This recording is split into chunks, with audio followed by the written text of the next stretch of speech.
here we are. I turned down here at the next block. Thanks, mister. I'll get off there.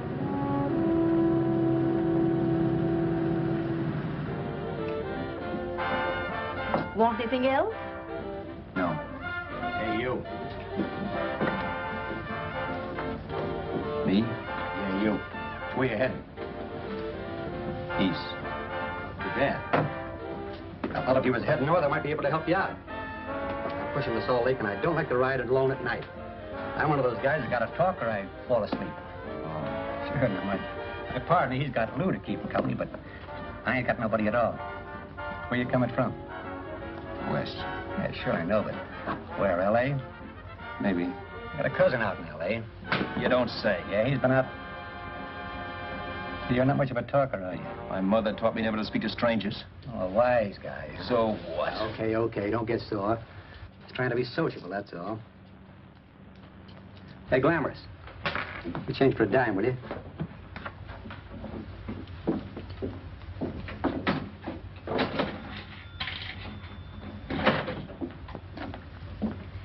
Let's have something quieter this time, Joe. My head's splitting. Is that what's wrong with it? Done with your coffee? No. And don't rush me, will you?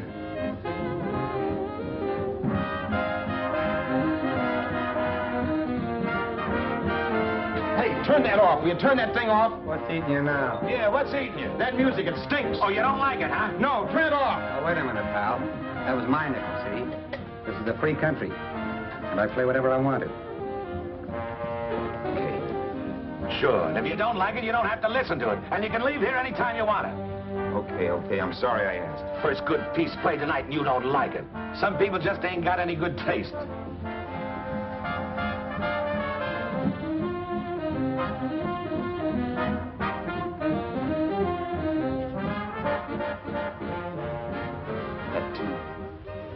That tune. Why was there always that rotten tune? Following me around, beating in my head, never letting up. Did you ever want to forget anything? Did you ever want to cut away a piece of your memory or blot it out? You can't, you know. No matter how hard you try. You can change the scenery. But sooner or later, you'll get a whiff of perfume or somebody will say a certain phrase or maybe hum something. Then you're licked again. I can't believe that you're in love with me. I used to love that song once. So did the customers back in the old Break at Dawn club in New York. I can't remember a night when I didn't get at least 3 requests for it. Sue, she was always selling it too. Those were the days.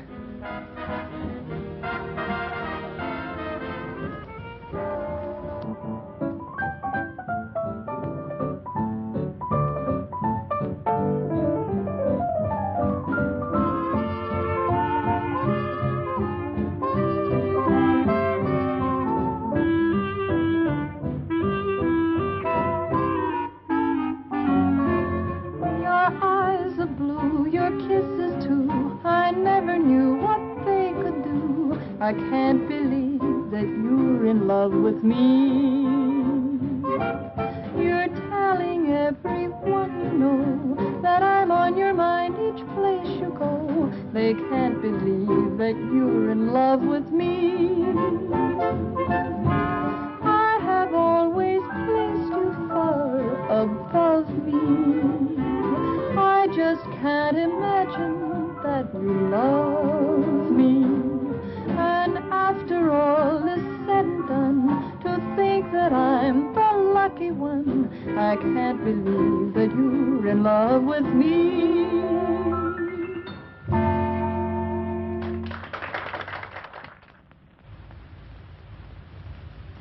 It wasn't much of a club, really. You know the kind. A joint where you could have a sandwich and a few drinks and run interference for your girl on the dance floor. I pounded the piano in there every night from 8 until the place closed up, which usually meant 4 in the morning. A good job as jobs went in those days.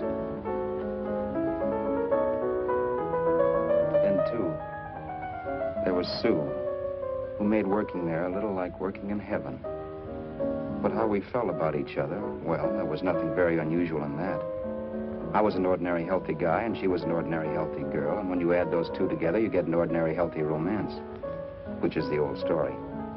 Sure, but somehow, the most wonderful thing in the world.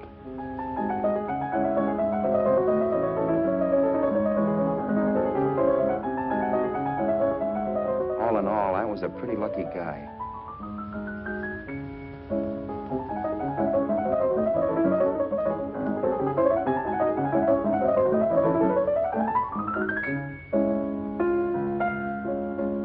Mr. Paderewski, I presume. It's beautiful. You're going to make Carnegie Hall yet, Al? Yeah, as a janitor. I'll make my debut in the basement. I don't blame you for being bitter, darling, but you mustn't give up hope. Why, someday... Yeah, someday. If I don't get arthritis first. In the meantime, let's blow this trap.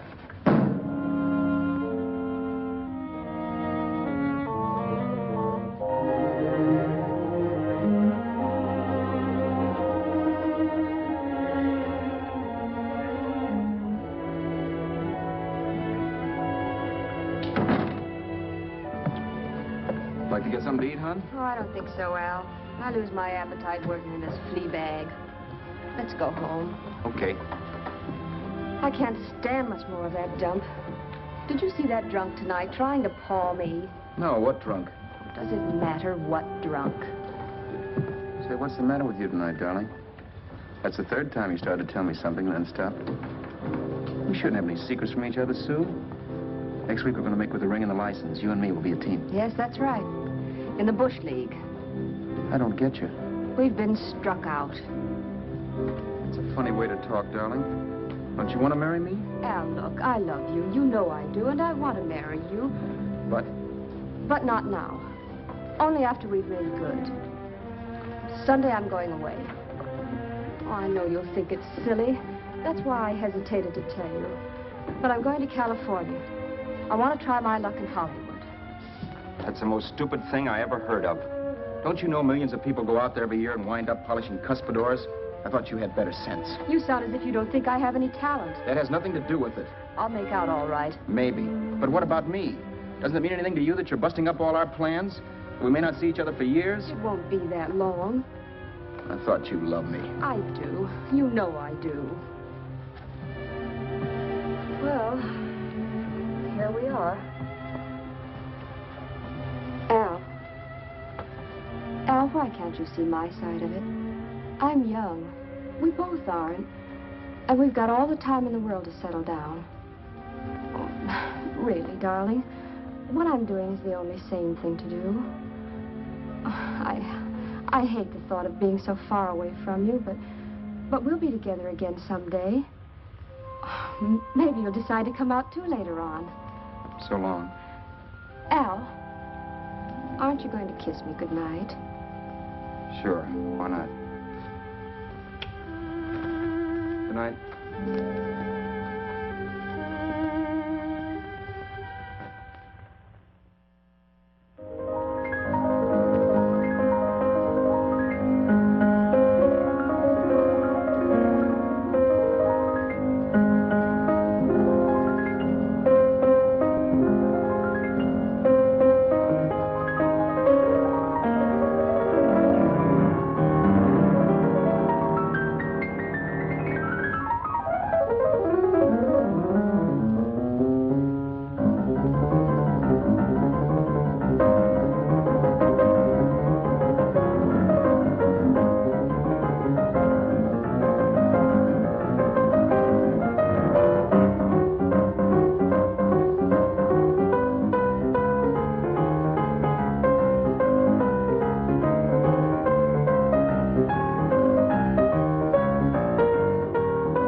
Roberts. You hit the jackpot this time. $10. Thanks.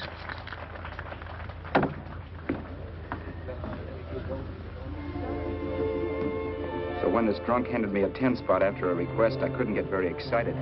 What was it, I asked myself? A piece of paper crawling with germs. It couldn't buy anything I wanted. It couldn't... Then I thought of something.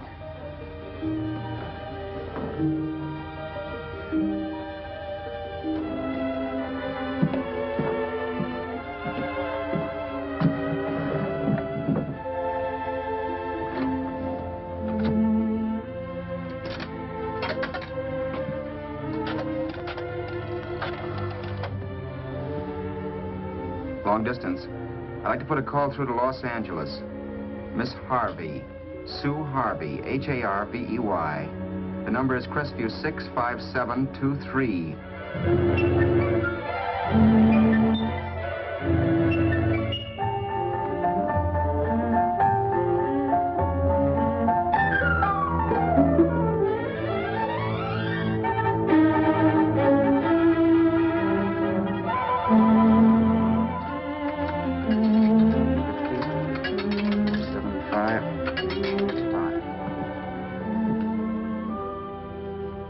Hello, Sue?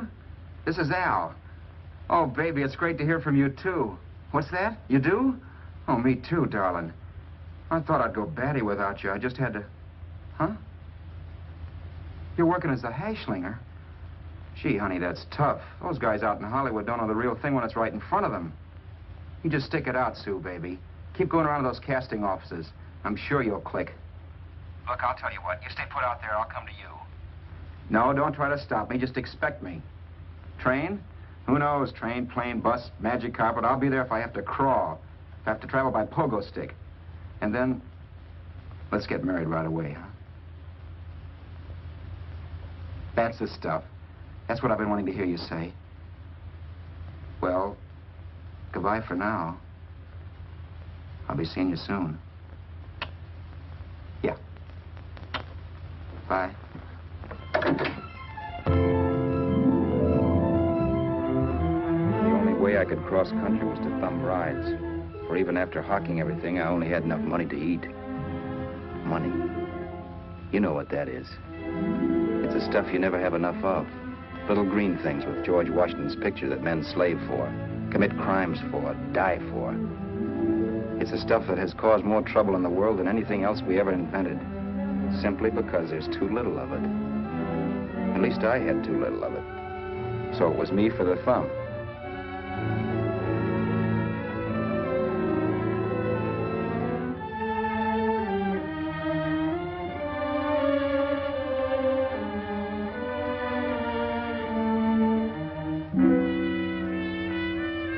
Ever done any hitchhiking? It's not much fun, believe me. Oh, yeah, I know all about how it's an education, how you get to meet a lot of people and all that. But me, from now on, I'll take my education in college, or in PS 62, where I'll send $1.98 in stamps for 10 easy lessons.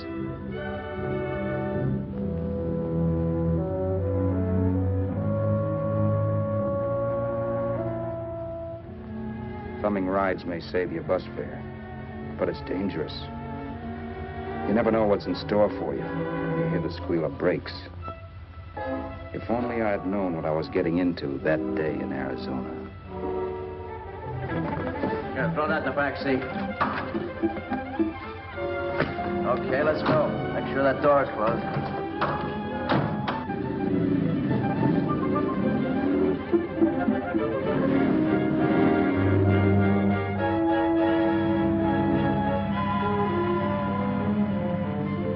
You know, Emily Post ought to write a book of rules for guys thumbing rides.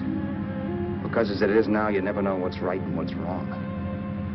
We rode along for a little while, neither one of us saying anything. I was glad of that. I never know what to say to strange people driving cars. Then, too, you can never tell if a guy wants to talk. A lot of rides have been cut short because of a big mouth. So I kept my mouth shut until he started opening up. Hand me that little box in the compartment, will you, pal? Hold the wheel, will you?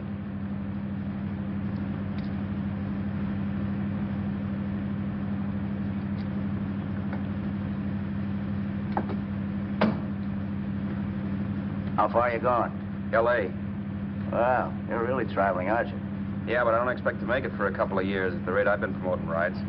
Not much luck, huh? Sure, all bad. Not many people stop for a guy these days. Afraid of a stick-up, maybe. Well, you can't blame them. Where you coming from? New York? Well, New York. You're in luck this time. I'm going all the way. Right through to Los Angeles. You drive a car? Sure. Whenever you're tired, let me know. I'll holler. I guess at least an hour passed before I noticed those deep scratches in his right hand. They were wicked. 3 puffy red lines about 1/4 of an inch apart. He must have seen me looking at them because he said, Beauties, aren't they? They're gonna be scars someday. What an animal. Whatever it was, it must have been pretty big and vicious to have done that. Right on both counts, New York. I was tussling with the most dangerous animal in the world. A woman. She must have been Tarzan's mate. Looks like you lost the bob. Certainly wasn't a draw. You know, there ought to be a law against dames with claws. Yeah. I tossed her out of the car in her ear. Was I wrong? Give a lift to a tomato, you expect her to be nice, don't you? Yeah. After all, what kind of dame's thumb rides? Sunday school teachers? Yeah. A little witch. She must have thought she was riding with some fall guy. And me, who's been booking horses around racetracks since I was 20. I've known a million dames like her. 2 million. Yeah. Stopped the car, opened the door. Take it on the yard, the Duffy sister, I told her. That's the stuff. As that was done, huh? But if you want to see a real scar, brother, get a load of this. Wow. I got that one dueling. Dueling? Yeah, we're just kidding, of course. My dad owned a couple of Franco-Prussian sabers. Kept them on the wall for decorations. Well, one day, the kid and I took them down when the old man wasn't around. Had a duel. He got me in the arm here. Pretty mean cut. Infection set in later. Yeah, I can see that. Now, give me that box again, will you? Yeah.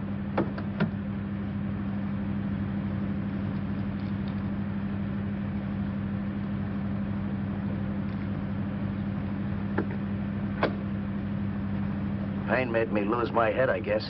I began slashing. Before I knew it, I'd put the other kid's eye out.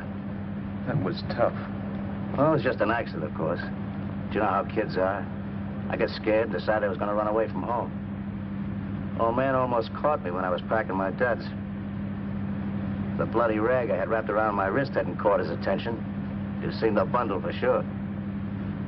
But I beat it when he was phoning for a doctor. That was 15, 16 years ago. I haven't been home since. Pull in there for a bite or something, huh? a bite or something. Brother, was I hungry. I hadn't had anything in my stomach for hours. Yet even with that gnawing in the pit of my belly, I didn't want to be in too big a rush to put on the feed bag. First, I had to make sure this guy knew the score. If I got him down on me, goodbye ticket to Hollywood. I'll wait out here for you, mister. If it's the money, don't worry about paying for it. This time it's on me. Well, that's what... Haskell, think nothing of it. You make your first million, maybe you can do the same for me. Come on, New York. I gotta make the West Coast by Wednesday. There's a horse running at Santa Anita named Bicycle. Means to me if I'm on him. We'll make it all right.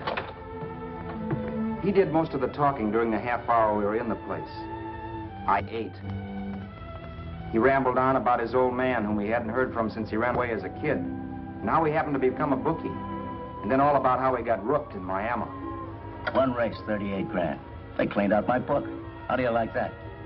That was tough luck. Yeah, and I'm supposed to be the smart guy. Well, you just wait. I'm going back to Florida next season with all kinds of jack. And you watch those stinkers run for cover. Want anything else? No, thanks. I've had plenty.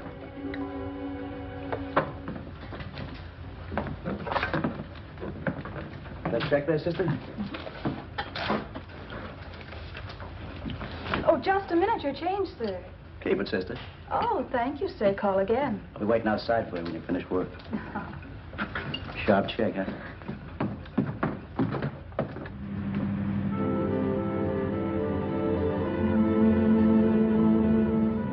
up all that night while Haskell slept like a log. After a while, I began to get sleepy myself. I was happy, though. Soon I'd be with Sue again. The long trip was practically over, and there'd be no more hoofing it down the concrete. I began to think of the future, which couldn't have been brighter if I'd embroidered it with neon lights. It was nice to think of Sue shooting to the top. It's amazing what a full belly can do to your imagination. Your eyes are blue, your kisses too. I never knew what they could do. I can't believe that you're in love with me. You're telling everyone you know I'm on your mind each place you go. I can't believe that you're in love with me.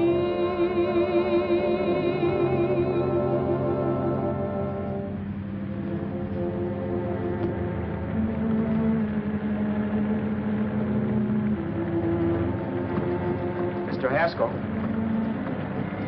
Mr. Haskell? Mr. Haskell, wake up. It's raining. Don't you think we ought to stop and put up the top?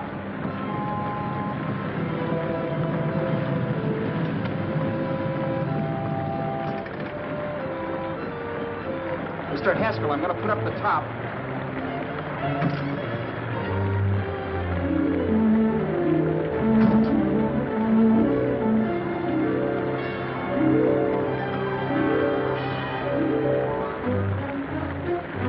Until then, I'd done things my way. But from then on, something else stepped in and shunted me off to a different destination than the one I had picked for myself. For when I pulled open that door... Mr. Haskell, what's the matter? Are you hurt? Are you hurt, Mr. Haskell? Start your sermon. I'll listen to it. But I know what you're going to hand me even before you open your mouths. You're going to tell me you don't believe my story of how Haskell died and give me that don't make me laugh expression on your smug faces. I saw at once he was dead, and I was in for it. Who would believe he fell out of the car? Why, if Haskell came too, which of course he couldn't, even he would swear I conked him over the head for his dough. Yes, I was in for it. Instinct told me to run, but then I realized it was hopeless. There were lots of people back down the road who could identify me. That gas station guy and the waitress. I would be in a worse spot then, trying to explain why I beat it. The next possibility was to sit tight and tell the truth when the cops came. But that would be crazy. They'd laugh at the truth. And I'd have my head in a noose. So what else was there to do but hide the body and get away in the car? I couldn't leave the car there with him in the gully. That would be like erecting a tombstone.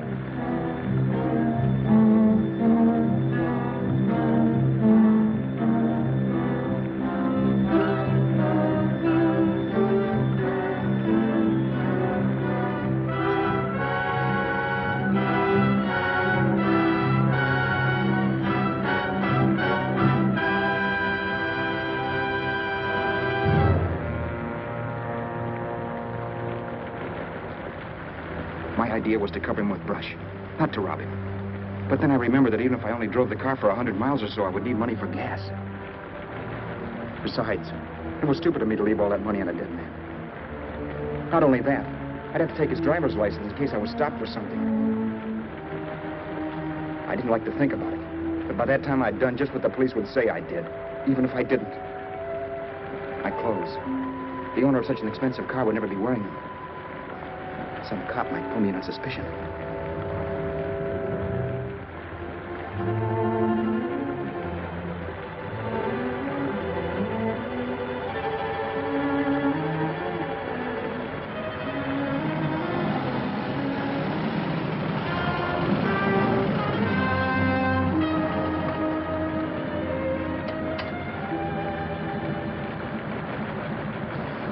Hey, you, this your car? Don't you know better than to leave a car with the wheels halfway in the middle of the road? That's the way accidents happen. I'm sorry, officer. I was just putting up my top. I didn't think. Well, the next time, think. I'll let you go now, but watch your step in the future. I know that's a lonely stretch, but cars come by here once in a while, and we have plenty of crack-ups. Thanks, officer.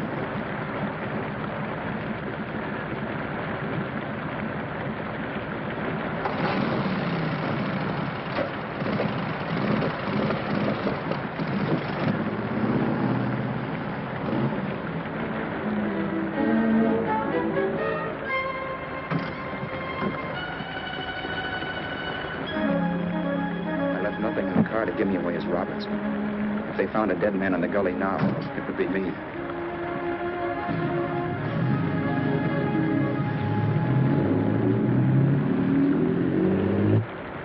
As I drove off, it was still raining, and the drops streaked down the windshield like tears. I kept imagining I was being followed and that I could hear sirens back in the distance. Just how long it took me to cover the 60-odd miles to the California state line, I don't know. I lost all track of time. But the rain had stopped and the sun was up when I pulled up to the inspection station. Hello? Carrying any fruits or vegetables? No. Any livestock or poultry? No. I'd like to see your registration and driver's license, please. Anything in the baggage compartment? Just baggage. Charles Haskell, Jr., age 30, brown eyes, dark hair. Identifying marks, none. Are you Charles Haskell, Jr.? Yes. Well, remember, if you're employed and you stay over 30 days, you take out California plates. All right, officer, but I'll only be in the state a short while. Right, you can go now.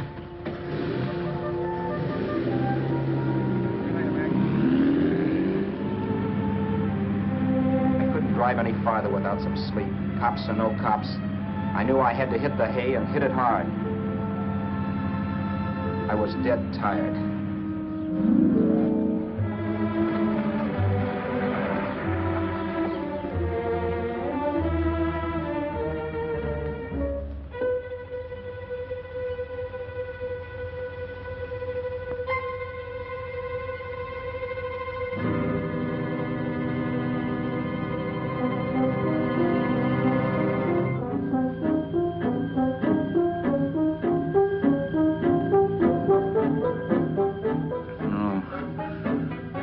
Mr. Haskell. No.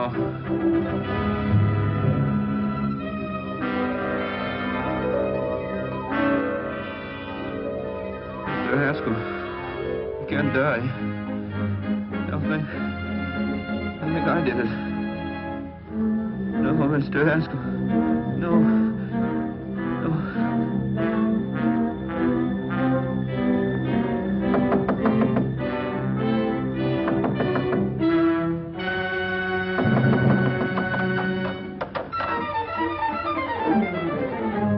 There? It's the maid. Can I come in and clean? Later. In a half hour. All right, sir.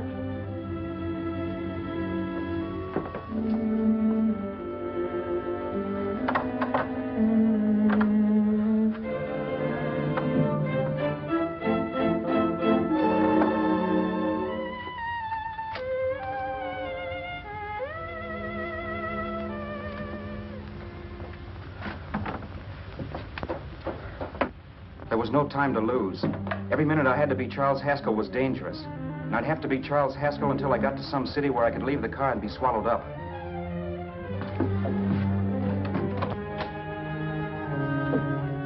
That meant driving the car as far as San Bernardino, maybe even to Los Angeles.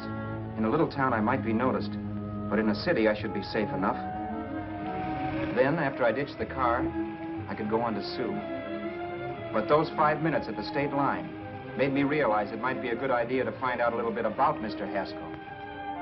Then if anybody asked me questions, I could give the right answers. The first thing I found out was that I had $768. This was a lot of jack, but believe me, it was the kind of money I'd rather not have.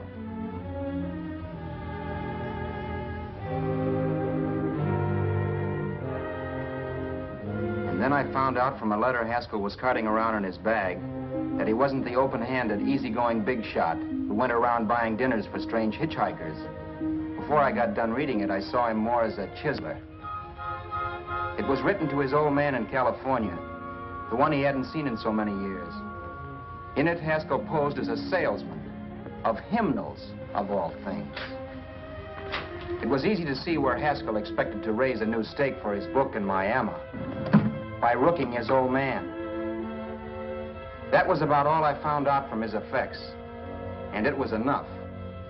I told myself, maybe old man Haskell was lucky his son kicked off. He would never know it, but it saved him from taking a flyer in Sacred Literature Preferred.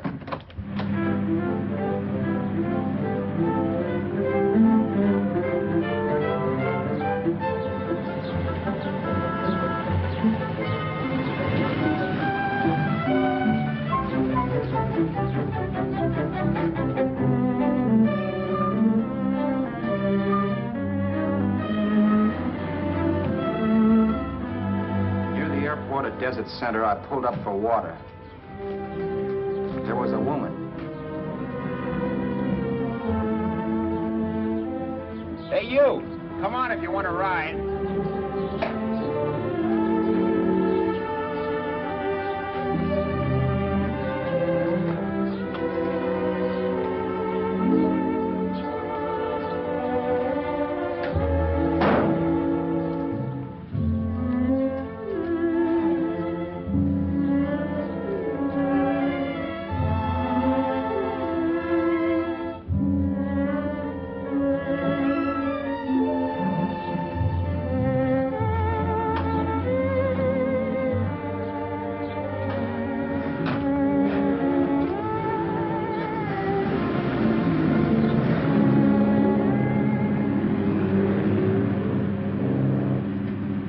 How far are you going?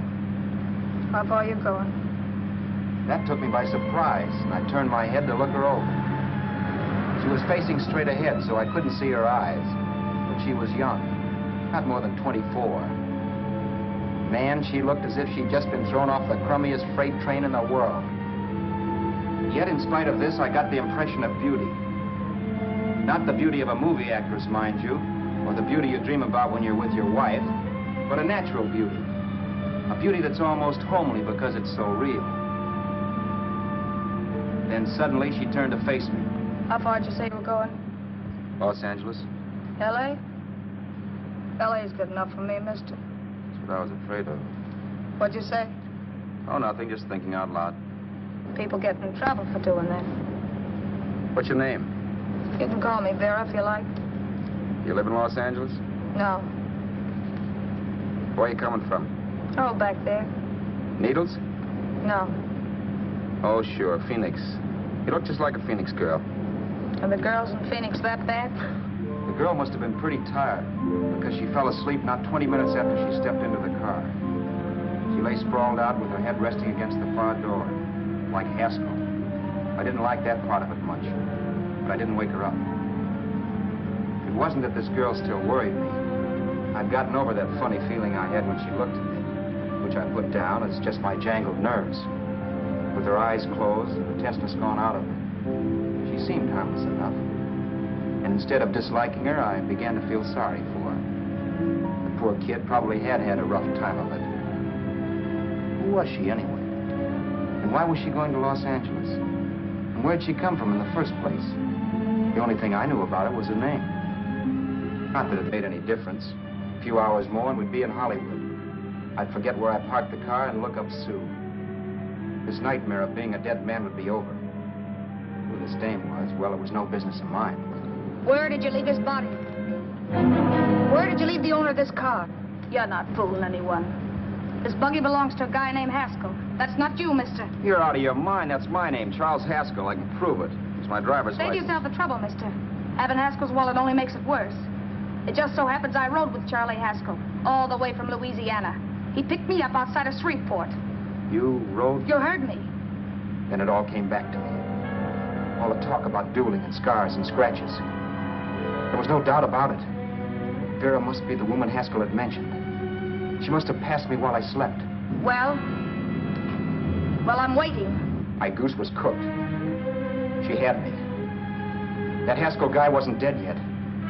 He wasn't stretched out stiff and cold in any Arizona gully. He was sitting right there in the car, laughing like mad while he haunted me. Well? There was nothing I could say. It was her move. Vera, whatever her name was just my luck picking her up on the road. It couldn't have been Helen, or Mary, or Evelyn, or Ruth. It had to be the very last person I should ever have met. That's life. Whichever way you turn, fate sticks out a foot to trip you.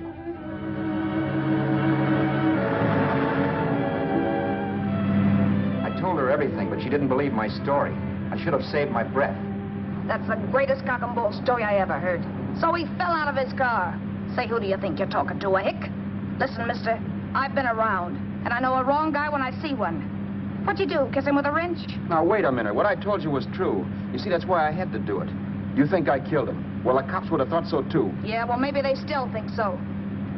What makes you so sure I'll shut up about this? Vera, I'm innocent. Give me a break, will you? It won't do me any good having you pinched. The cops are no friends of mine. Now, if there was a reward, but there isn't. Thanks. Don't thank me yet. I'm not through with you by a long shot. Let's see that roll.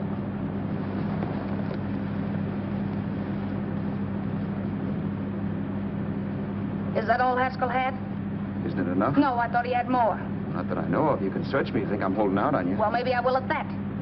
He told me he was going to bet $3,000 on a horse named Paradisical on Wednesday at Santa Anita. He was stringing you along. He meant 300. Maybe. Sure, $3, 300. He was a piece of cheese, a big blowhard. Listen, mister, don't try and tell me anything about Charlie Haskell. Remember, I knew him better than you did. Okay, then you knew he was a four-flusher. That explains the $3,000 bet. I'm not so sure he didn't have that $3,000. Why should I believe you? You got all the earmarks of a cheap crook. Now, wait a minute. Shut up. You're a cheap crook and you killed him. For 2 cents, I'd change my mind and turn you in. I don't like you. All right. Don't get sore. I'm not getting sore. But just remember who's boss around here. If you shut up and don't give me any arguments, you'll have nothing to worry about. But if you act wise, well, mister, you'll pop into jail so fast it'll give you the bends. I'm not arguing. Well, see that you don't. You know, as crooked as you look, I'd hate to see a fella as young as you wind up sniffing that perfume that Arizona hands out free to murderers. I'm not a murderer. Of course you're not. Haskell knocked his own head off. He fell, that's how it happened, just like I told you. Sure, and then he made you a present of his belongings. I explained why I had to do that. Doesn't make a difference one way or another. I'm not a mourner. I liked Haskell even less than I like you. Yeah, I saw what you did to him. What do you mean? Well, scratches on his wrist. Sure, I scratched him. I'll say you did. So your idea was to drive the car a little way, maybe into San Bernardino, and then leave it. You weren't going to sell it? Sell it? You think I'm crazy? Somebody else's car? See, all I want to do is leave it somewhere and forget I ever saw it. Not only don't you have any scruples, you don't have any brains. I don't get you. Maybe it's a good thing you met me. You'd have got yourself caught, sure. Why, you dope. Don't you know a deserted automobile always rates an investigation? Huh? Look, the cops find a car. Then they get curious. They wonder where the owner is. So, all right, they don't trace Haskell. They trace you. I never thought of that. The only safe way to get rid of the car is to sell it to a dealer. Get it registered under a new name. Say, stop at the next store. I want to get a bottle and do some shopping before we hit L.A. Okay. As soon as we find a place, I'll drop you off and pick you up later. Nothing doing. You're coming in, too. From now on, you and I are like the Siamese twins.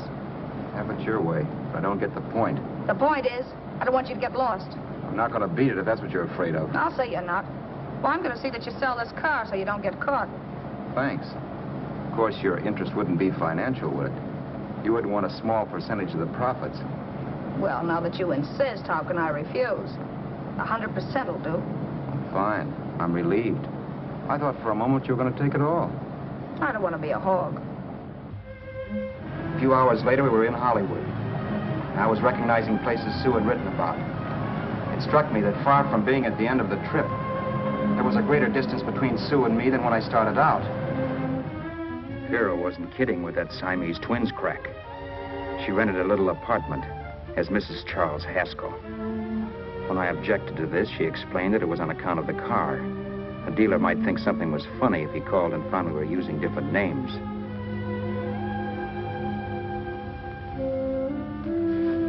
Home, sweet home. Yeah. Not bad, either.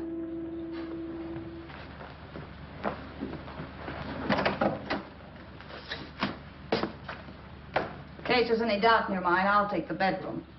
Yeah. Sure is stuffy in here.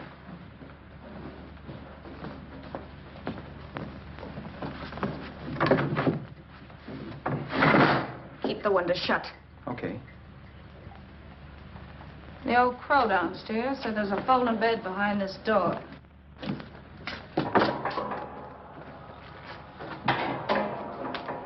You know how to work it? I invented it. Some joint. One can't have everything.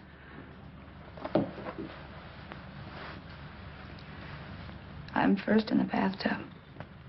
I don't know why, but I figured you would be.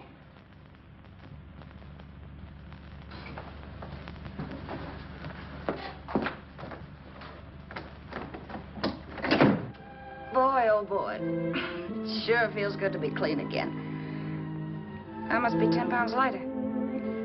You must be. Well, hitching rides isn't exactly the way you keep your schoolgirl complexion. I wish that guy with the sacks would give up. Gets on my nerves. Forget it. Have a drink. Aren't you afraid I might take you up on it? If I didn't want to give you a drink, I wouldn't have offered it. Might be a sorehead, Roberts. You got yourself into this thing. You should be grateful I'm not turning you in. Why, if I wasn't regular, you'd be in the pen this minute, being photographed, fingerprinted, and being pushed around by the cops. So cheer up. Get rid of that long puss. Or is your conscience bothering you?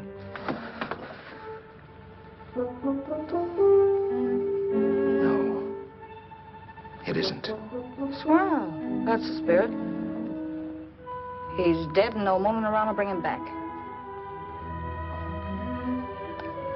Anyway, I never could understand this worrying about something that's over and done with. Now look, Vera, for the last time I didn't kill him. Haskell was a sick man. Maybe he was dead before he fell out of the car. I don't know.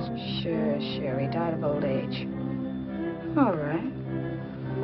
So if it'll make you sociable, you didn't kill him.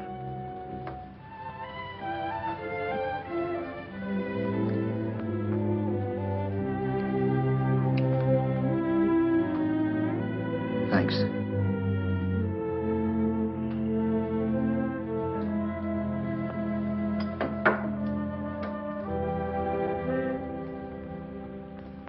We're out of liquor, Roberts.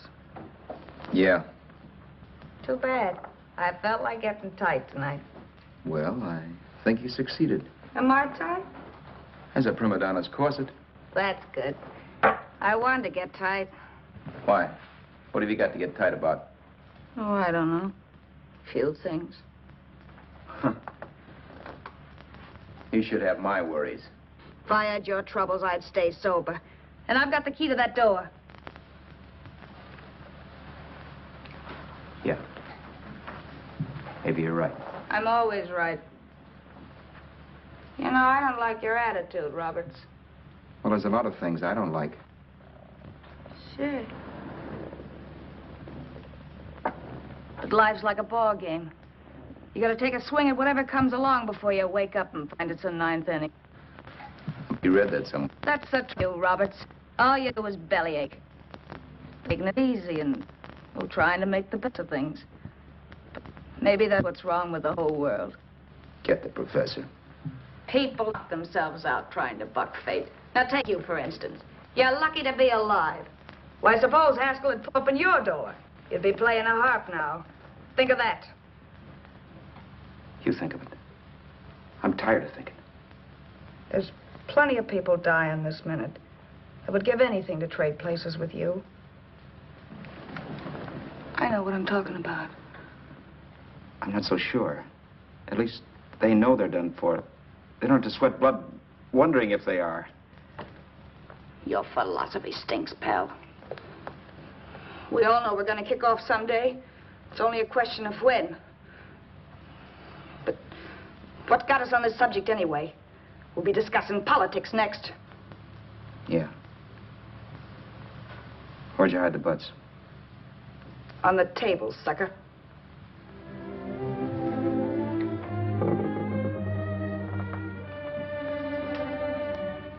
We bored each other with conversation for a couple of hours longer. Every 5 minutes, one of us was wishing we had another bottle or a radio or something to read. Then finally, we ran out of chatter. I know it's only 11 o'clock, but I want to get up early and make the rounds of the used car lots. No hurry about that. We got all the time in the world.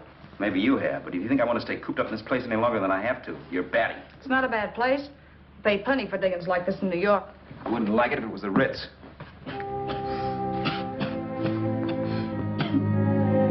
brought me liquor. You got a mean cough. Want to do something about it. I'll be all right. That's what Camille said. Who? Nobody you know. Wasn't that the dame that died of consumption? Yeah. Wouldn't it be a break for you if I did kick off? You'd be free with all Haskell's dough and car. I don't want to see anybody die. Not even me. Especially not you. One person died of me. If you did, well, that's all I need. You don't like me, do you, Roberts? Like you? I love you. My favorite sport is being kept prisoner.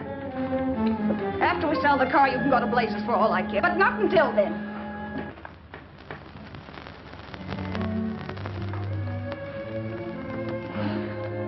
I'm going to bed.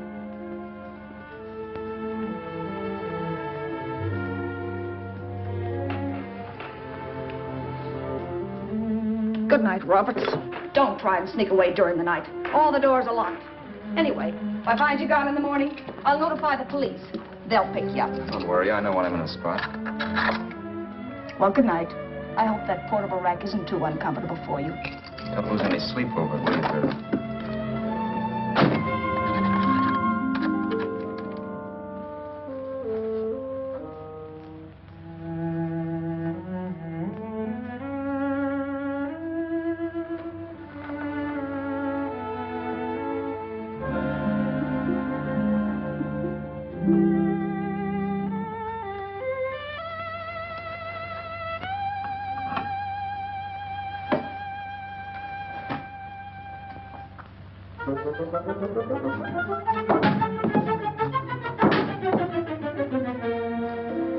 Crestview.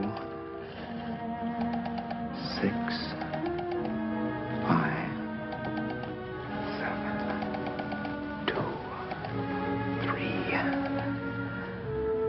Hello? Hello? Hello? Hello?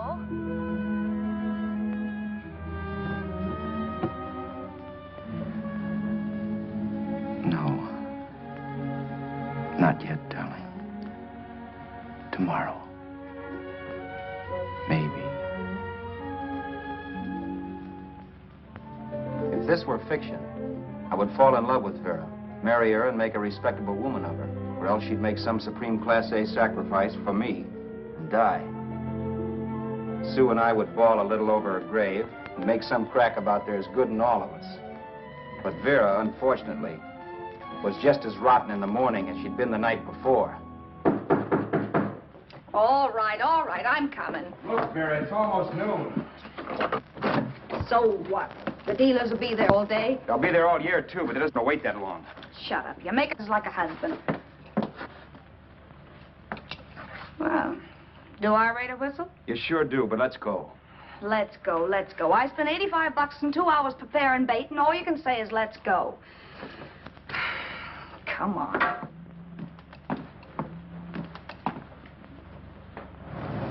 We passed a few used car lots last night down this way. What do you think we can get for this heap? I don't know. Plenty. You let me handle everything. Think we can get $2,000? I don't know, but don't worry. I'll squeeze as much out of this guy as I can. If I let it go cheap without a fight, he might think we've stolen the car. And listen, don't make any slips and call me Roberts. That'll cook us. I don't need you to tell me that. You better just sit by and keep your mouth closed. Remember, we're both in the soup if anything happens. Forget it and drive. You're my wife, Vera Haskell. Look, after the deal's closed, let's go back to that place on Hollywood Boulevard where I saw the fur jacket. I want to buy it. After the deal's closed, I'm saying goodbye to you. That's right, I forgot. I guess I'm getting kind of used to you. Well, that's a habit you could start breaking. Let's try this place in the middle of the block.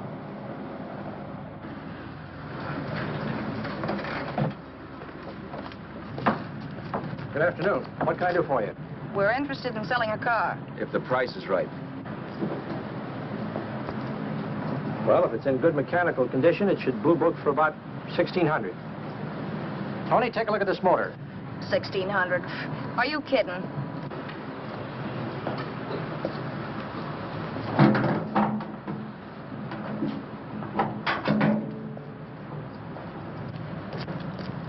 Well, maybe 1850.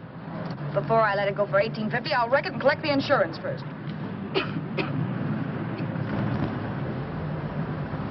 Lady, this motor's seen a lot of driving.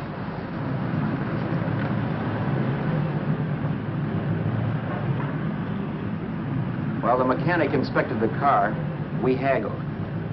At last, when we were all worn out, we hit a compromise. His price. Okay, it's a deal. All right, come in. We'll sign the papers. I have the ownership papers right here with me. Look, Vera, in the meantime, will you clean the dash compartment? There may be some stuff in it. All right, darling. $1,850. That dirty crook.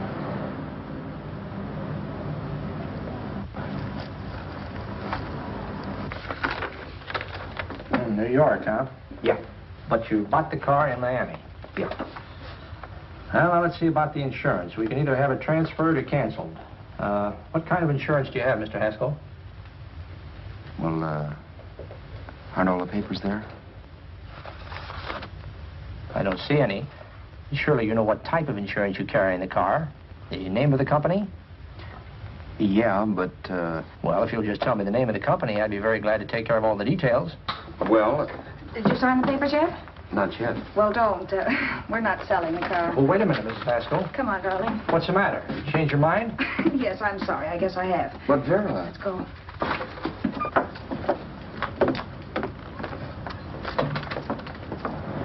You got me out of a tight spot, Vera. But I still don't understand all this. You will in a minute. I almost threw away a gold mine. 1850 isn't to be sneezed at. The car doesn't book for as much as I thought. We're not selling the car. You want to keep it. Now, wait a minute, Vera. You said yourself I wouldn't be safe until the car was in someone else's name. I'd like to be free of this mess when I go. That's just it, Roberts. You're not going. There's a drive-in at the next corner. Pull in there and we'll get a bite to eat. And I'll explain. What is this, another one of your brilliant ideas?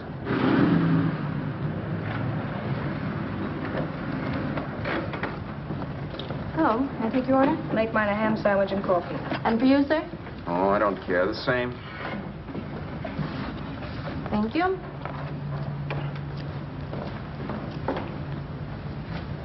Get this, Vera. I've been pretty patient so far. I've done everything you asked me to do, but no more. Shut up. You've taken Haskell's money. And you can have the dough we get from selling the car. But you're not going to keep me a prisoner. It's a good thing I bought the paper. Take a look at that. Vera, I'm in no mood. Read that.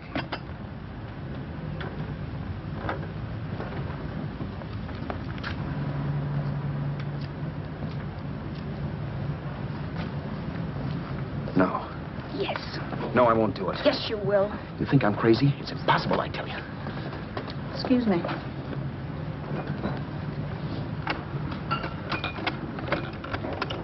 Blow the horn when you're through. No one could possibly get away with an act like that. It'd be wise to me in a minute. Don't be yellow. You look enough like him. The same coloring and the same build. See how his clothes fit you? No kidding, you almost had me fooled for a while. Oh, grow up, Vera. Don't you think a father knows his own son? And there must be other relatives. The father won't have to know you. We'll wait till he gives up the ghost. He's an old geezer and he won't pull through. And as far as other relatives are concerned, they haven't seen you in 15 or 20 years. Eat. I'm not hungry. And I won't do it. It's not as tough as it sounds. Remember, you've got all kinds of identification. His car, letters, license. I could never get away with it. It's the stupidest thing I've ever heard. The old boy has scads of dough. Look in the paper there. Personal fortune assessed at over $15 million. He'll leave plenty, I tell you. Maybe he cut off his son. How do we know? It's out, Vera. I won't have anything to do with it. I think you will. Look, Vera, I'll do anything within reason. But not that. So forget it. Find yourself another stooge. You sap.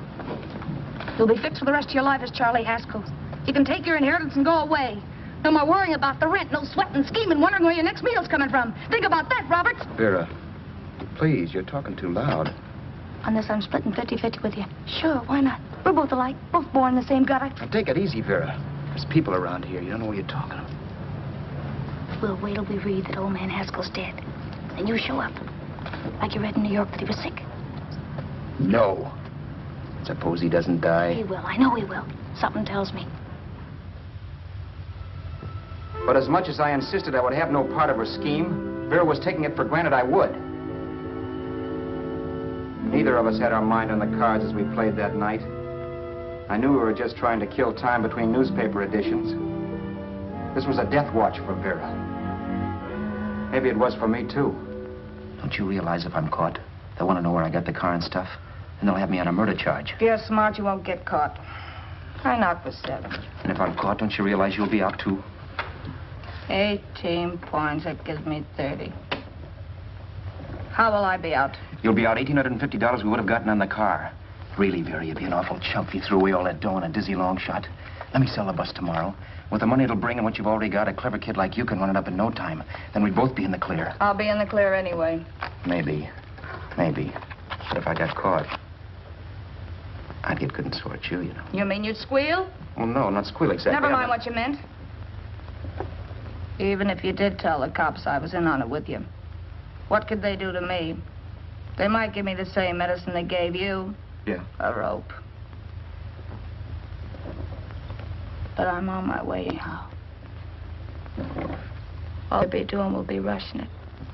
All right. But think of the $1,850 you'd lose. You'd kick yourself along the block if I let it get away from you. I'll take the chance. Want another drink? You're being a goon. That's the way people wind up behind the 8 ball. Once they get a few dollars, they become greedy and want more. My. Caesar. Who? You know that Roman general? He got his for being greedy. He wasn't satisfied, so the final wind-up was he took the count. A couple of days ago, you didn't have a dime. Why, you were so broke you couldn't pay cash for a postage stamp. Now you've got almost $700 with $1,850 in the offing. Take my advice. Don't try for more. I'm tired of this game. Let's have some blackjack. Play solitaire. Okay, I will if that's the way you feel about it. That's the way I feel about it. Getting sore and throwing things won't help much, Roberts. I'm really doing you a favor. I help you out of a jam by keeping my mouth shut. I show you how to make some soft money. And what thanks do I get? Thanks. Sure. Or would you rather call the cops and told them you killed the man and stole his money? I didn't kill anybody. Yes, you did. No, I didn't. You know I didn't. All right, then. Suppose I call the cops. If you're innocent, what do you got to be scared of? Okay. Call them, you mutt. Go ahead and call them, see if I care. At least they'll give me a square deal. You want me to call them? You heard me. But I'm warning you. If I'm pinched, I'll swear you were in on it. I'll say that you helped me. If I fry, I'll get even with you. You wouldn't dare. You didn't. Yeah? Then try it and see. Call them. Yeah. Okay, I will.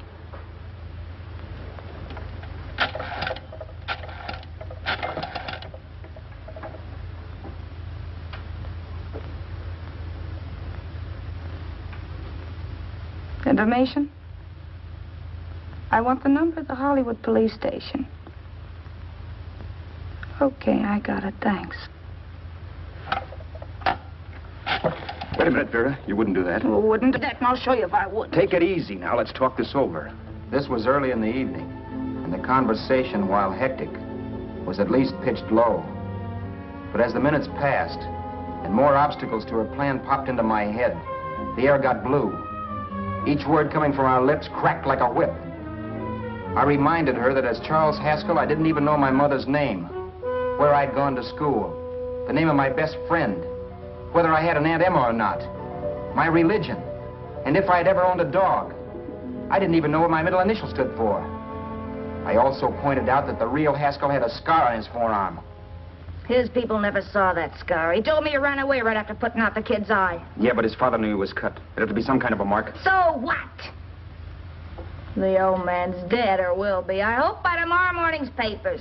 Anyway, you could cut yourself a little, couldn't you?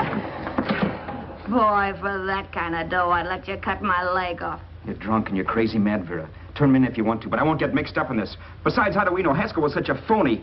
Maybe it wasn't the man's son at all. Maybe he just dreamed it up. Well, dreaming or not, you won't be dreaming when the law taps you on the shoulder.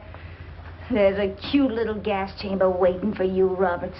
And I hear extradition to Arizona's a cinch. Where's that phone? Vera! Leave me alone. Vera! Here. I want a phone. Call police. I hate you, yellow stinker. You leave me alone. I'll let you alone when you promise to leave the phone where it is. You're drunk. You don't know what you're doing. You're hurting me. Will you promise? All right.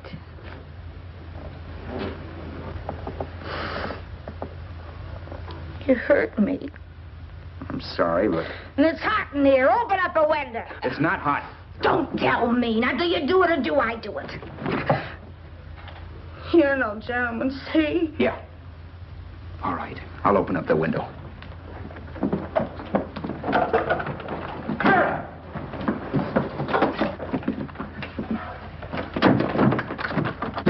door. Please open the door. Vera, open the door. Don't use the phone. Listen to me. I don't like you, Roberts. You're no gentleman, see? You hurt my hand, and I'm going to get even with you. If you don't open the door, I'm going to kick it down, Vera. Vera, don't call the cops. Listen to me. I'll do anything you say. Vera, let me in. I'll break the phone.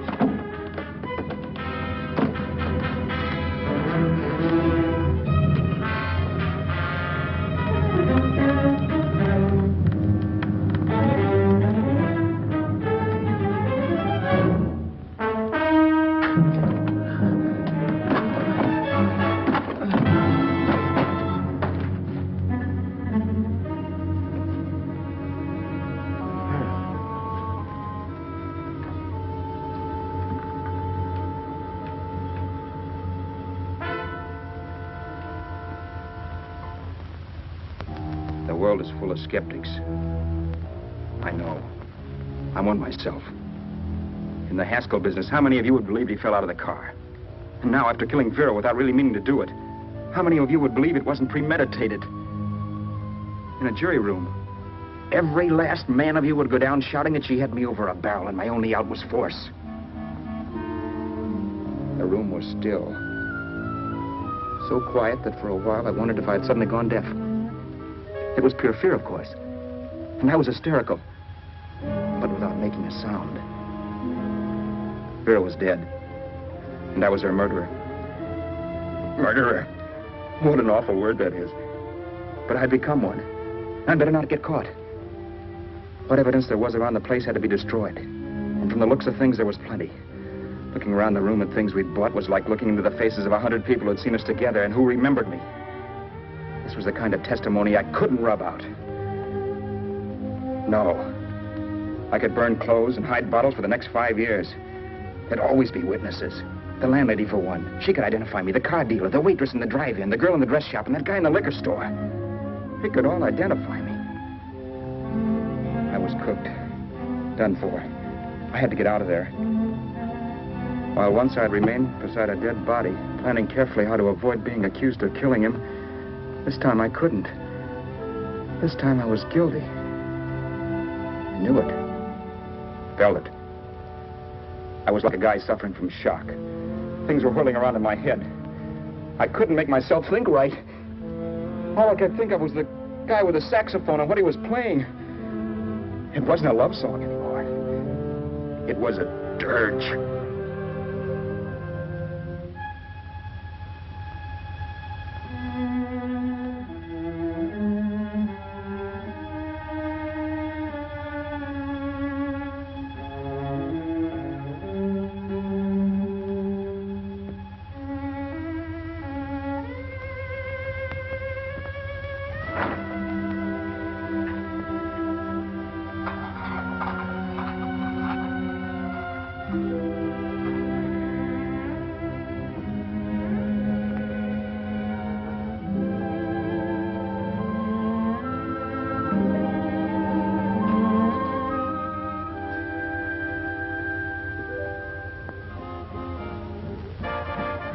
Problems weren't solved.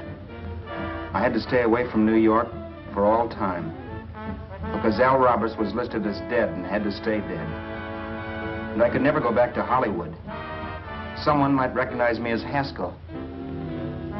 Then, too, there was Sue. I could never go to her with a thing like this hanging over my head. All I could do was pray she'd be happy.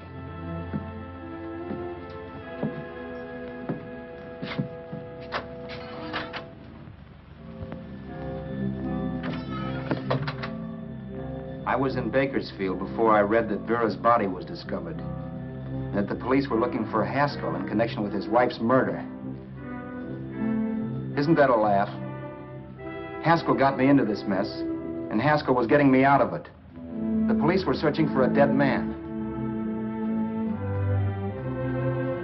I keep trying to forget what happened, and wonder what my life might have been if that car of Haskell's hadn't stopped. But one thing I don't have to wonder about. I know. Someday a car will stop to pick me up that I never thumbed.